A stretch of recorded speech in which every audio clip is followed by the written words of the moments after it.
Obrigado. Mateus capítulo 3.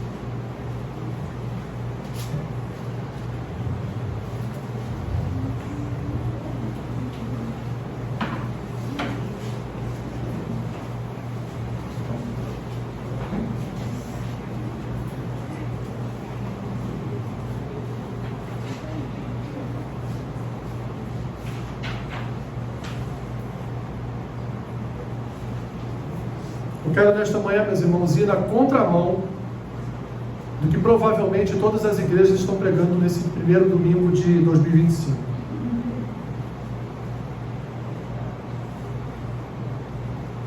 E quero trazer a vocês uma palavra, não que outras não sejam, mas também são uma palavra de atenção para este ano que se inicia. Porque eu vou dizer uma coisa para os irmãos. Eu dei uma bisbilhotada no YouTube no último dia do ano. Depois que eu saí da igreja, cheguei em casa, nós jantamos, aí antes da meia-noite comecei a dar uma bisbilhotada do que estava acontecendo no mundo gospel até a meia-noite chegar. Meu Deus, que o Senhor tenha misericórdia, meus irmãos, da igreja no Brasil. Que o Senhor tenha misericórdia. A pregação de João Batista.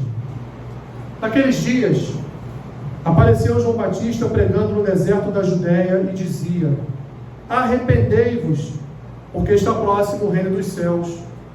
Porque este é o referido por intermédio do profeta Isaías. Voz do que clama no deserto: preparai o caminho do Senhor, endireitai as suas veredas. Usava João vestes de pelos de camelo e um cinto de couro. A sua alimentação eram gafanhotos e mel silvestre. Então saíam a ter com ele Jerusalém, toda a Judéia e toda a circunvizinhança do Jordão. E eram por ele batizados no rio Jordão, confessando os seus pecados. Vendo ele, porém, que muitos fariseus e saduceus vinham ao batismo, disse-lhes: raça de víboras, quem vos induziu a fugir da ira vindoura?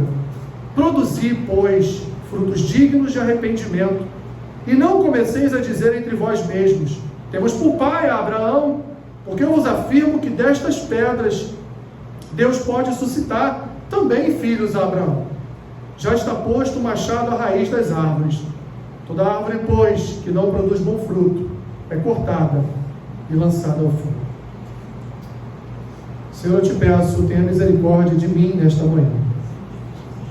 Eu ministre a tua palavra segundo o que ela nos afirma e reafirma todos os dias.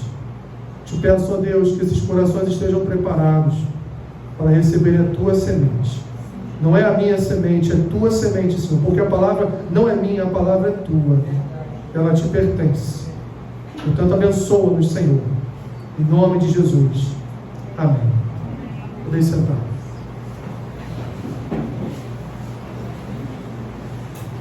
E aí, meus irmãos, ali com o controle remoto na mão, navegando por várias denominações, várias igrejas, vários shows gospels, eu acabei me lembrando de um falecido sociólogo polonês chamado Zygmunt Bauman, melhor dizendo. Ele, há um tempo atrás, ele criou uma expressão chamada modernidade líquida. Você já tentou alguma vez pegar a água com as suas mãos e reter por certo tempo a água? Já tentou? Você consegue? Não. Por quê? Porque é líquido. E o líquido, ele se esvai. Quando Bauman falou e criou essa expressão modernidade líquida, há muitos anos atrás, ele já estava vendo sinais na sociedade de que a sociedade não era uma sociedade mais profunda, com raízes. Ele estava vendo que a sociedade, a cada ano que se passava, ela se fragilizava mais. As pessoas estavam mais frágeis, mais suscetíveis a serem enganadas, a serem ludibriadas, a comerem daquilo que era imposto ou colocado à mesa para elas, não se importando com a qualidade do alimento. Porque nessa era e no seu tempo, no tempo de Bauman, o avanço da era tecnológica trouxe a nós muitas facilidades. Por exemplo, muitos irmãos não trazem mais a Bíblia para a igreja, eles pegam o celular e consultam a Bíblia no celular e acompanham o culto através da sua Bíblia no celular. Muitos irmãos não leem mais a Bíblia, eles colocam áudios de leituras bíblicas, colocam o seu fone de ouvido e ficam ali ouvindo a Bíblia sendo lida, e tantas outras coisas que nos facilitaram muito, meus irmãos, e não há o menor problema nisso. O problema é que tudo isso nos levou também a uma cultura em que nós estamos, às vezes, de vez em quando, transformando a igreja em entretenimento, tirando a igreja da palavra séria e transformando a igreja numa palavra que apenas deve causar um bem-estar ao nosso coração pecador. Uma igreja que não vai pregar sobre arrependimento e confissão de pecados, mas uma igreja que vai pregar sobre vida próspera, que vai pregar sobre os 7 artifícios que você pode usar para ter uma vida vitoriosa. O checklist da felicidade, eu vi isso ontem. Checklist da felicidade, uma pregação. Então, meus irmãos, Bauman, quando ele criou essa expressão, era sobre isso que ele estava querendo dizer, que a profundidade, o cavar mais fundo, estava se transformando em líquido, em liquidez, e estava tudo fluindo. As coisas hoje não são mais robustas, elas têm fluidez. Elas não têm mais aquela sensação de alicerce bem construído. Lembram lá do Palace 1 e Palace 2? Que foi construído com alicerces da areia da praia? E não com a areia que tem que ser construído um alicerce? Assim então, meus irmãos, uma expressão que retratava a fluidez de uma sociedade que não se aprofunda mais nos relacionamentos e na vida cotidiana. Tudo é superficial, tudo é sem robustez. O mundo virtual, a sociedade terapêutica e a cultura, meus irmãos, tem conduzido a humanidade ao que é superficial, onde tudo se resolve num piscar de olhos, tudo se resolve automaticamente, ou se eu não conseguir resolver, eu tomo uma pílula, ou eu tomo umas gotas, e aí as pessoas fogem dos confrontos da sua vida, as pessoas fogem dos seus problemas, ou acabam sucumbindo a pequenos problemas, porque elas não encontram em seus corações a firmeza necessária para deixarem de ser influenciadas por uma cultura perversa desse mundo.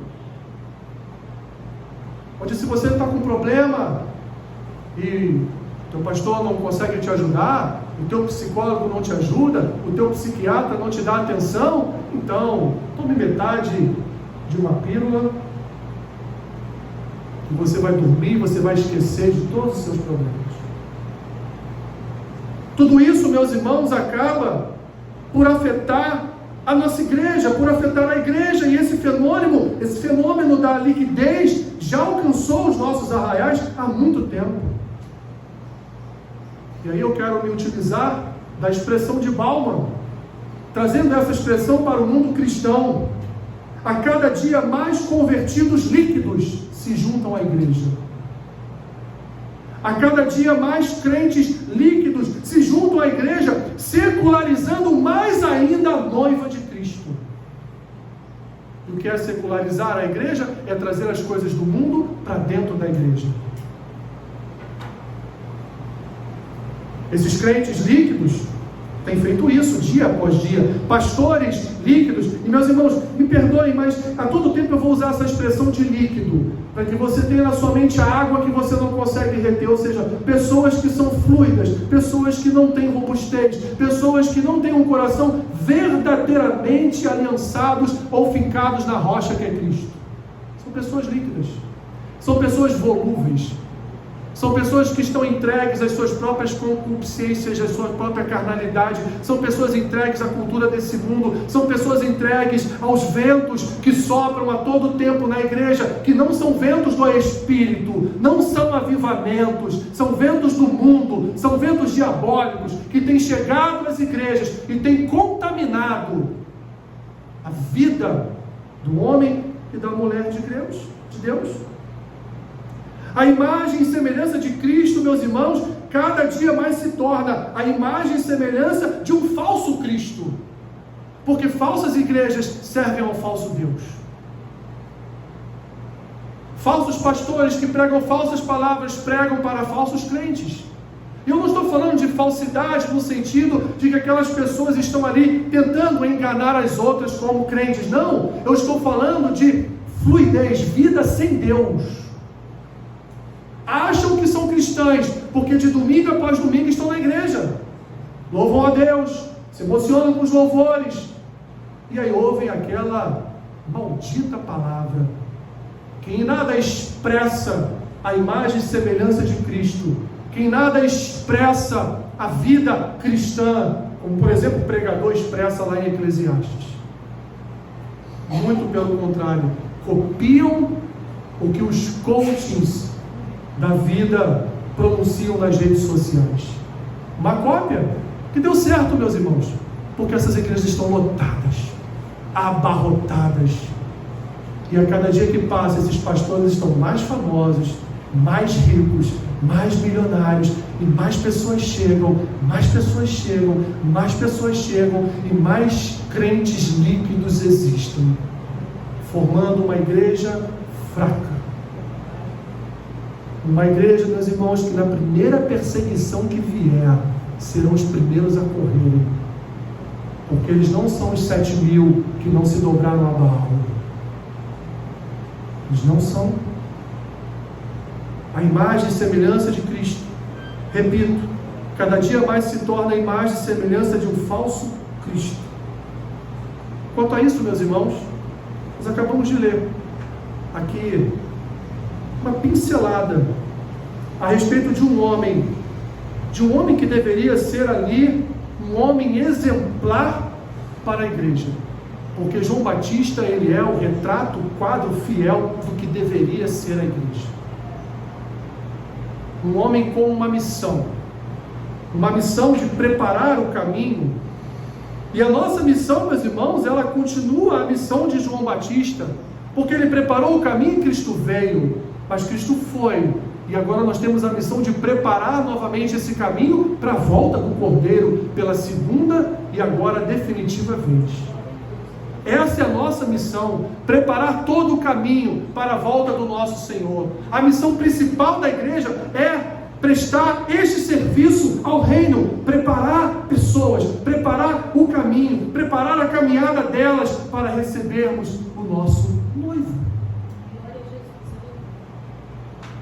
João Batista, meus irmãos, é um modelo de crente que jamais se encaixaria no modelo de igreja hoje. Jamais.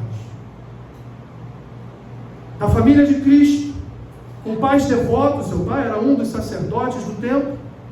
No mundo de hoje, meus irmãos, certamente, ou ele teria que de alguma forma se encaixar nesse modelo mundano e secularizado de igreja, o que eu duvido muito, e aí eu creio que ele faria ou optaria pela segunda situação.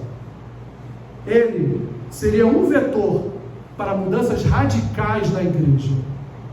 Ele seria um que estaria por aí, andando no seu carrinho, gritando: Jesus, Cristo voltará. Lembram? E a gente tantas vezes pensou: coitado do seu João, deve ser maluco, né? Malucos somos nós. Eu não falo, meus irmãos, da sua forma de se vestir. Eu não falo, meus irmãos, do seu estilo de vida. Eu falo do seu compromisso com aquele que é o santo. Porque João Batista tinha um compromisso com a preparação do caminho daquele que agora chegou, como o texto depois vai continuar a falar. Aquele, portanto, que preparou o caminho para o Senhor, e o próprio Senhor fez declarações a respeito de João Batista, porque Jesus vai dizer: dos nascidos de mulher, não houve um só homem maior que João. Cristo vai dizer mais em João capítulo 4, versículo 17, que João Batista, ele era o que? Ele era a lâmpada que ardia e alumiava. Imagina Cristo falar isso na sua igreja hoje: vocês são as lâmpadas que ardem e alumiam o mundo. Apocalipse já nos chama de candeeiros, né? Nós somos o candeeiro de Deus que ilumina, ou pelo menos deveria iluminar toda a humanidade. Eu falei João 4,17, mas é João 5,35. Ele não vivia, meus irmãos, segundo o padrão da religiosidade, cultura e sociedade da sua época. João Batista era um homem separado de tudo isso. Nada disso importava para ele. Nenhuma pregação farisaica, nenhuma pregação legalista, nenhuma pregação para ele, naquele seu tempo, prestava. João Batista, meus irmãos, ele era a expressão exata do caráter da igreja de Cristo. A sua mensagem deveria ser a mensagem da igreja.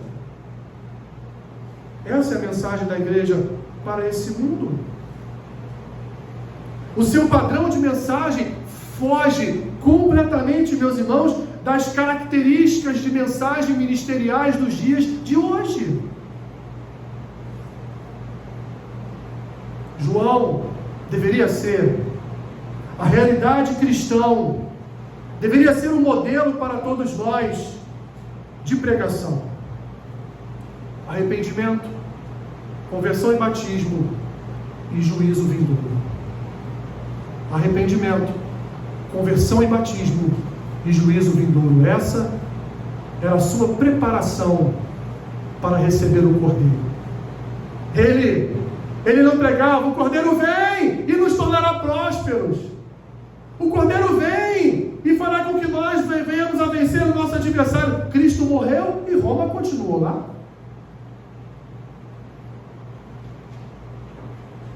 Não foi essa a mensagem que João trouxe. A mensagem que João trouxe foi: arrependei-vos, convertam-se, batizem-se e aguardem Deus vir para julgar a todos. Essa era a mensagem de João. João, portanto, meus irmãos, pregou sobre o arrependimento. Veja os versículos 2 e 9. Arrependei-vos, porque está próximo o reino dos céus. No 9 ele diz: não comeceis a dizer entre vós mesmos: temos por pai Abraão, porque eu vos afirmo que destas pedras Deus pode suscitar filhos a Abraão. Ele diz antes no 8: produzir, pois, o que? Frutos de arrependimento. E o que é arrepender-se, meus irmãos? Essa palavra tão esquecida pela igreja, dentre tantas palavras esquecidas pela igreja, o arrependimento é uma delas. Arrepender-se é mudar a mentalidade, é uma mudança de atitude de uma pessoa para com Deus, que vai impactar as suas ações e escolhas da vida. Arrepender-se é a ideia de voltar-se, ou seja, dar meia volta, voltar-se para um modo diferente de pensar e viver. O que o apóstolo Paulo vai dizer em Romanos 12? Para que nós não viéssemos a sucumbir ao quê? Ao pensamento, à cosmovisão do mundo, mas que a nossa mente fosse uma mente o quê? Que pensasse, ou uma mente que refletisse o caráter de Cristo. Estou aqui evidentemente dizendo com as minhas palavras, explicando o que Paulo diz em Romanos 12:1. Sinais, meus irmãos, claros e externos de arrependimento são orações de contrição, confissão e renúncia de pecados. Essas são características verdadeiramente de uma pessoa regenerada. Mas aí, meus irmãos, eu faço a seguinte pergunta: como vamos trabalhar o arrependimento nos corações se não há pregação sobre arrependimento? A igreja não é levada a refletir sobre o estado do seu coração. E o arrependei-vos é a primeira palavra, tanto de João nesse texto, como do Senhor Jesus, agora sim lá em João 4,17. Antes de iniciar seu ministério pastoral, na tentação no deserto, quando Jesus sai de lá, ele vai já anunciar o quê? Arrependimento. Ele vai chamar o povo a arrepender-se das suas más obras. Mas numa igreja líquida, meus irmãos, nós não veremos isso. Porque o arrependimento para o crente líquido é sinônimo de legalismo, moralismo. A igreja líquida não aceita ser confrontada biblicamente. São sempre os mesmos jargões a serem utilizados. Aliás, jargões esses que não são novos. Porque, repito, no versículo 9, João vai dizer para aqueles homens: olha, não adianta vocês falarem que vocês são de Abraão, ou seja, mais um jargão: eu sou de Abraão, portanto eu não tenho que ouvir o que você está dizendo, porque o meu pai é Abraão. A palavra que foi dita já está dita, e é o que ela serve, o que serve para mim é ela. São tantos e tantos jargões, meus irmãos, que nós ouvimos hoje. Você não pode me julgar, Deus me ama como eu sou.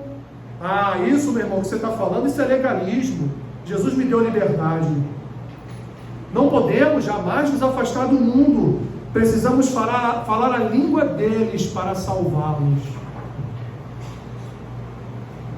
Ah, precisamos chegar ao coração dos jovens com a linguagem dos jovens. Em qual momento de qualquer pregação do Senhor Jesus ele chegou diante de alguma classe social e pregou de forma diferente? Em qual? Qual é o nosso modelo então? É um modelo psicoterapêutico que nos ensina que nós, para chegarmos a uma pessoa, nós temos que, em primeiro lugar, entendê-la, compreendê-la e só então chegar a ela com a mesma mensagem que ela vai compreender? Ou o modelo que as Escrituras nos ensinam, que é um modelo bíblico de pregar a palavra. Cristo esteve diante de crianças e ele mudou o seu tom. Ele disse: não, deixe elas chegarem à minha presença, porque o reino dos céus pertence a elas. Você acha que as crianças que estavam em volta dele entenderam o reino dos céus pertence a gente? As crianças devem ter pensado: onde é que é esse reino? Como é que é esse reino? A palavra ficou ali posta.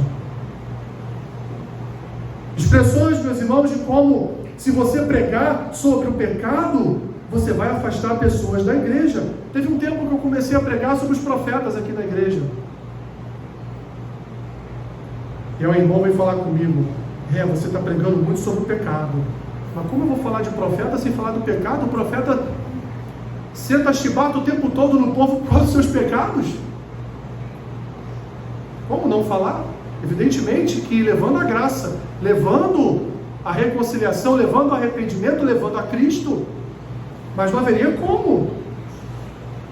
Estamos diante, meus irmãos, de uma igreja líquida, uma igreja que tem por característica a cultura do pertencimento. Uma cultura que alcançou a igreja. O crente líquido, ele não pode estar fora da moda, ele não pode estar longe daquilo que é importante socialmente. Quero um exemplo? Preste atenção nas redes sociais dos cristãos líquidos. As irmãzinhas estão lá no selfie, de biquíni, com roupas sensuais, e ainda põe assim: Deus me abençoou, glória a Deus.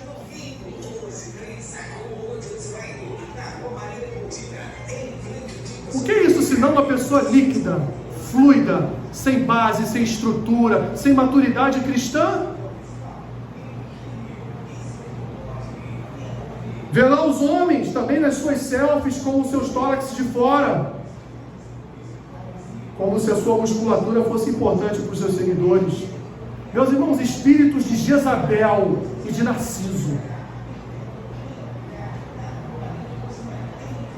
espíritos destruidores, que levam pessoas a não terem profundidade nas Escrituras. Imagine por um só momento João Batista dando uma bisbilhotada nessas redes sociais. Vamos ver como está a igreja? Vou dar uma olhadinha aqui no Instagram.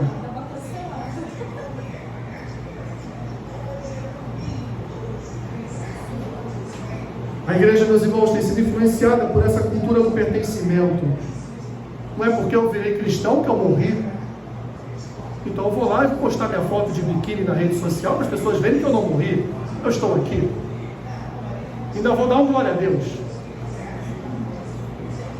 Eu vou lá postar minha fotinho na academia, para os irmãos saberem que eu estou cuidando do corpo. Afinal de contas, o corpo é santuário do Espírito. Eu tenho que cuidar do meu corpo. Eu não estou falando que você não tem.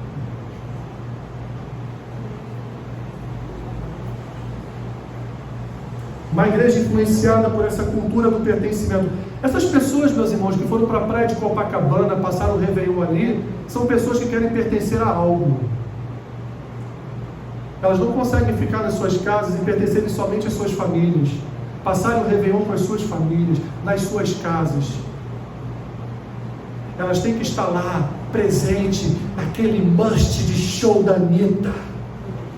Para eu, no dia 1º, no dia 2, quando eu voltar para o meu trabalho, eu contar para todo mundo, eu estava lá, vi ela de pertinho, porque ao pertencer, eu tenho que fazer algo para pertencer a essa sociedade, eu tenho que aparecer, as pessoas têm que me ver, eu tenho que estar pronto ou pronta para todo mundo conhecer a minha vida, a minha história, saber o quanto eu sou bom, o quanto eu faço as coisas bem feitas. O nome disso, cultura do pertencimento. Pessoas adoecidas por essa cultura. E são pessoas machucadas por isso. Porque elas nunca se contentam. Porque não é isso que preenche o vazio da nossa alma.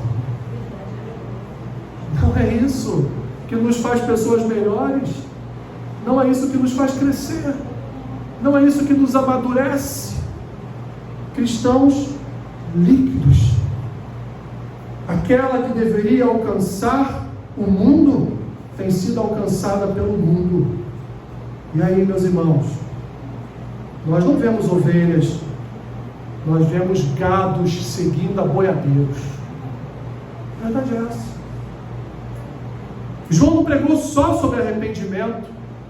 João pregou também sobre novidade de vida através do batismo. Do versículo 5 ao versículo 8, as Escrituras falam a respeito do João Batista, o João que batiza,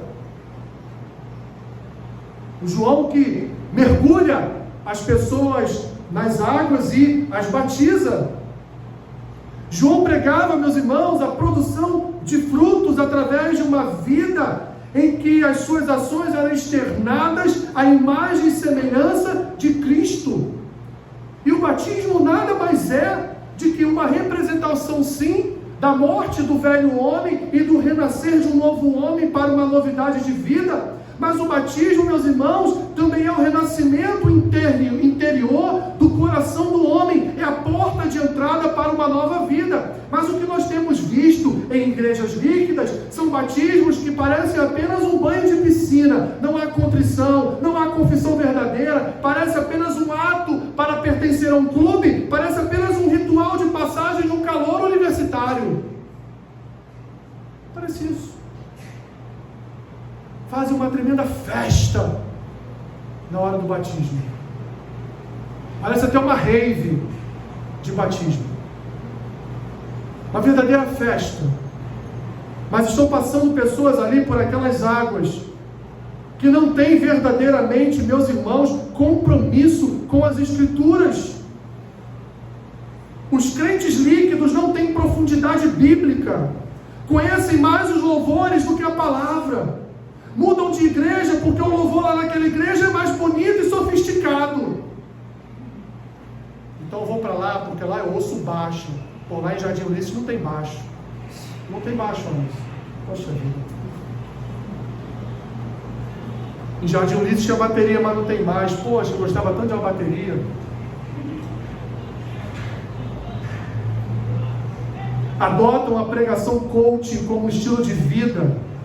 Deleitam-se em frases de efeito que não operam transformação verdadeira no coração.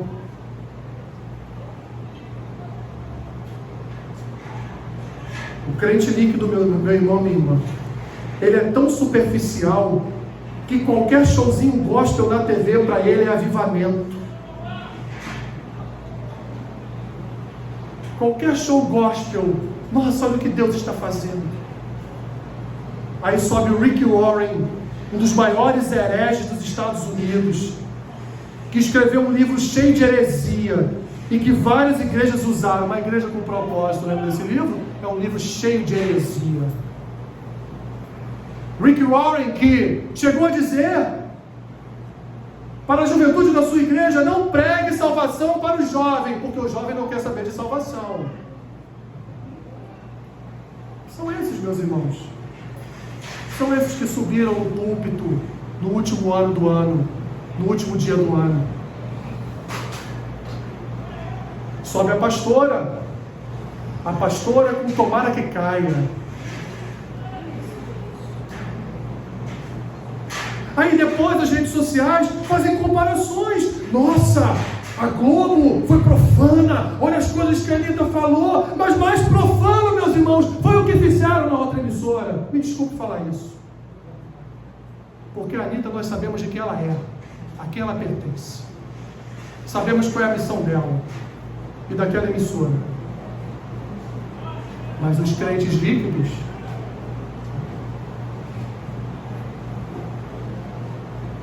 a Rede Globo e a Dona Anitta não profanaram nada. Quem profanou foi a outra. Primeiro, que não é uma emissora de crente, já começa por aí.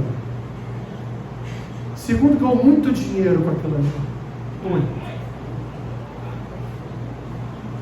Tem problema, meus irmãos? Aquilo aqui só abrir um parênteses para eu continuar. Tem problema show gospel? Não, não tem problema, meus irmãos. Nenhum.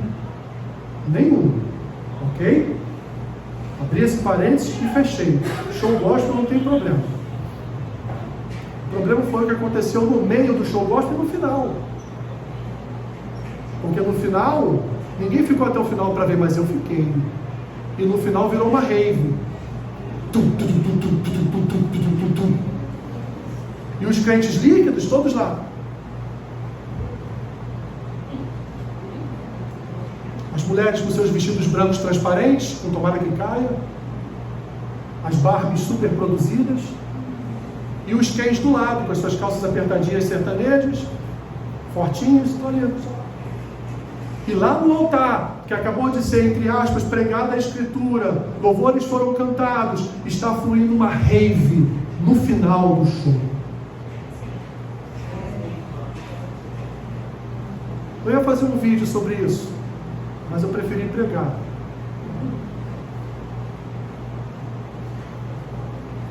Cultos superficiais, meus irmãos, mas cultos que arrebatam seus corações, cultos líquidos, temas líquidos, palavra líquida. Quer algumas? É só você jogar no YouTube e você encontra fácil. Supere suas crises. Tenha uma vida vitoriosa.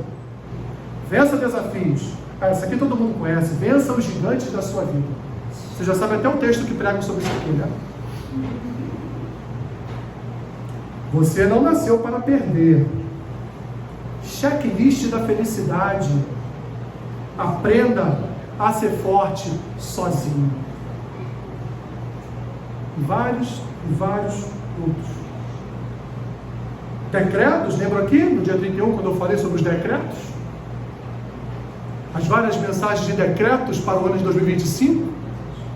Que eu decreto isso, eu decreto aquilo, eu decreto... Decretos líquidos, antibíblicos, falácias, meus irmãos, que substituem a palavra de Deus.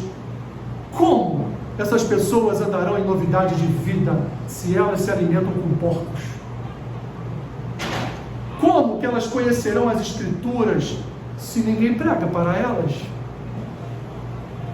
Como que elas andarão com Cristo se elas servem a outro Cristo? Por último, meus irmãos, João pregou sobre juízo. Ele vai dizer no versículo 10 o que? Já está posto o machado à raiz das árvores. Toda árvore, pois, que não produz bom fruto, é cortada e lançada ao fogo. Meus irmãos, João preparou o caminho, apresentou o Salvador e avisou que a hora havia chegado. O machado está posto, meus irmãos, e ele vai cortar árvores com frutos podres. O verdadeiro estilo de vida cristão é baseado em arrependimento, confissão e conversão. As igrejas líquidas não pregam isso como estilo de vida. A santidade para eles é sinônimo de legalismo, mas Deus fará a separação das árvores. A colheita está chegando, o rei está voltando e o rei não é enganado. A ele, jargões, palavras e frases prontas não o enganam, porque ele é o verbo, ele é a própria palavra. Toda superficialidade será lançada ao fogo. Jesus, meus irmãos, buscará aqueles que cavam mais fundo no poço. Comece a cavar mais fundo no poço.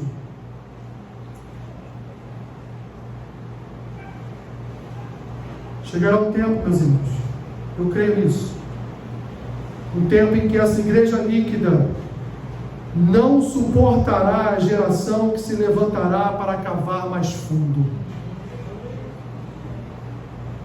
Eu creio, e quero terminar aqui, eu creio que está chegando um tempo em que nós veremos um avivamento, mas não, meus irmãos, um avivamento de milagres, de operações de maravilhas. Tudo isso será consequência de um avivamento da palavra no coração do homem. Um avivamento, meus irmãos, que vai converter, regenerar, levar pessoas ao desespero, do arrependimento pelos seus pecados, levar pessoas à novidade de vida de forma robusta, não fluida, não líquida. Pessoas buscarão lugares onde a palavra está sendo pregada. Pessoas buscarão lugares onde o evangelho está sendo pregado com poder e autoridade. Pessoas fugirão de shows, fugirão de palestras coaching, fugirão, meus irmãos, de qualquer sombra de produtores de gado, de alimentadores de rebanhos, não de ovelhas, mas de bodes, porque ali, meus irmãos, são bodes que seguem um Deus que não é o nosso Senhor, não é o nosso Deus. Meu irmão e minha irmã, me perdoe por essa palavra, mas há muito tempo eu estou engasgado, há muito tempo eu passo mal com algumas coisas que eu vejo. Não há em mim perfeição, em absoluto, muito pelo contrário. Quem sabe dos meus defeitos é a minha família, muitos, não são poucos. Mas, meus irmãos, não dá para subir no púlpito e não pregar. Por exemplo, esse maravilhoso homem, um homem que conduziu toda uma geração ao Senhor, e que quando a sua missão foi cumprida, Deus o levou, porque esse mundo não merecia um João Batista, esse mundo não merecia nem o Senhor Jesus, mas eles estiveram aqui por causa da misericórdia de Deus por nós, por causa da graça de Deus sobre nós, por causa do amor e do cuidado de Deus sobre nós. E o cuidado que Deus tem conosco, meus irmãos, é em relação à sua palavra no nosso coração. O que Deus requer de nós é o temor e o tremor diante da sua palavra. O que Deus requer de nós, meus irmãos, não são sacrifícios, mas Ele requer de nós obediência, requer de nós uma vida de relacionamento com Ele. E Cristo veio exatamente para nos conduzir a esse tipo de vida. Cristo veio exatamente como Ele mesmo vai dizer, já caminhando para o final do seu ministério e da sua vida. Ele mesmo vai dizer: haverá um tempo em que se levantarão falsos profetas, e até os meus serão enganados. Haverá um tempo de apostasia. O que Paulo disse para Timóteo é a mensagem atual, meus irmãos. Jovem Timóteo, pregue a palavra, seja oportuno ou não, fale das Escrituras, porque chegará um tempo em que as pessoas terão comichões nos seus ouvidos, elas não vão suportar o ouvir a sã doutrina. Eu termino dizendo isso: essas igrejas não suportam ouvir a sã doutrina, porque a sã doutrina nos leva àquilo que eles não querem, deixar de lado o velho homem, deixar de lado a velha natureza e andar segundo uma nova identidade em Cristo. Eles não querem romper com a sua velha vida, e aí então estão em igrejas que também não rompem, não pregam o romper, não pregam o arrependimento, não pregam a regeneração genuína. Eles estão levando pessoas cada dia mais e mais para a perdição eterna. Que o Senhor tenha misericórdia de nós, meus irmãos. Que o Senhor tenha misericórdia de nós. A nossa missão é preparar o caminho para a volta do Cordeiro. A nossa missão é preparar o caminho para a volta do Cordeiro. E o Rei está voltando. E nós precisamos preparar esse caminho. Estarmos preparados e prepararmos o caminho para a volta dele. Essa é a nossa missão. Não há outra missão além dessa. A nossa missão é: arrependam-se, porque Cristo está voltando. Convertam-se, recebam a palavra como fonte de fidelidade e de amor ao Senhor, não como fonte de legalismo ou de peso para a sua vida, mas receba com graça e amor a palavra de Deus, porque a palavra de Deus é como a vontade de Deus. Ela é boa, ela é perfeita, ela é agradável, e só ela, meus irmãos, pode nos dar discernimento para sabermos aquilo que verdadeiramente é do Senhor e aquilo que não é do Senhor. Que Deus tenha misericórdia de nós.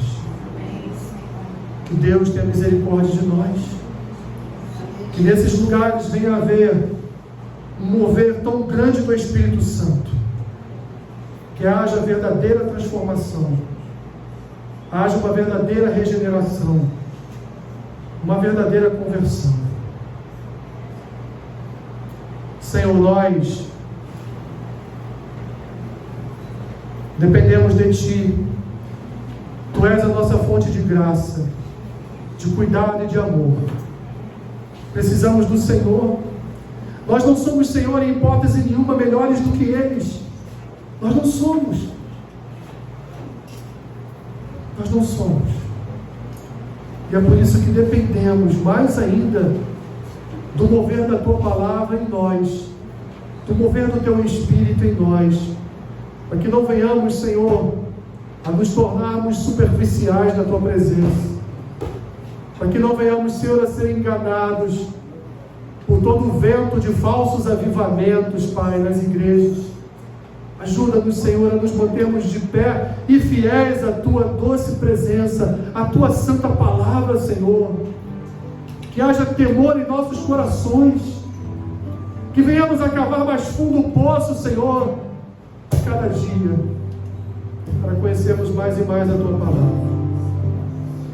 Em nome de Jesus. Em nome de Jesus.